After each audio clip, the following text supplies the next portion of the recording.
কলকাতার সবথেকে বড় সরস্বতী পুজো।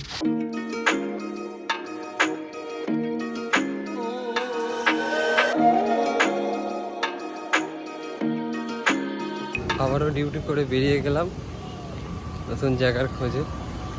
আজ কোনো পাহাড় নয়, কোনো পর্বত নয়, আজ যাচ্ছি বাঙালির প্রেমিক প্রেমিকাদের দিবস আসতে চলেছে সামনেই, বাঙালির ভালোবাসার দিন সরস্বতী পুজো। আজ যাচ্ছি আপনাদের সরস্বতী প্যান্ডেল দেখাতে। কলকাতার আমার দেখা সবথেকে বড় সরস্বতী পুজো, সরস্বতী মূর্তি। চলুন যাওয়া যাক। আমি এখন আছি বাটানগর স্টেডিয়াম মাঠে, বা বাটা বলতে পারেন। এখানে আমার দেখা এটি কলকাতার সবথেকে বড়, সবথেকে বিগেস্ট সরস্বতী মূর্তি, 111 ফুটের। আর এটি 1 তারিখে ওপেনিং হবে। আপনারা সবাই মিলে চলে আসুন, ফ্যামিলি নিয়ে, বন্ধু বান্ধব, প্রেমিক প্রেমিকা সবাই মিলে ঘুরে যান।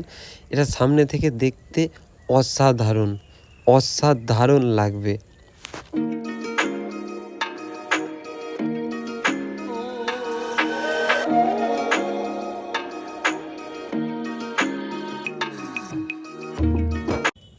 ঠিক প্যান্ডেলটির অপোজিট সাইডেই উল্টো দিকটায় মেলা বসেছে। এরও ওপেনিং 1 তারিখ থেকেই হবে।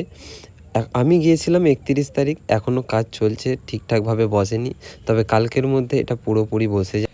তো কি বন্ধুরা, আপনারা আসছেন তো? আজকের মতো এখানেই ইতি, দেখা হচ্ছে নেক্সট ভিডিওতে। চলুন বাই, ততক্ষণ সুস্থ থাকুন, সাবধানে থাকুন।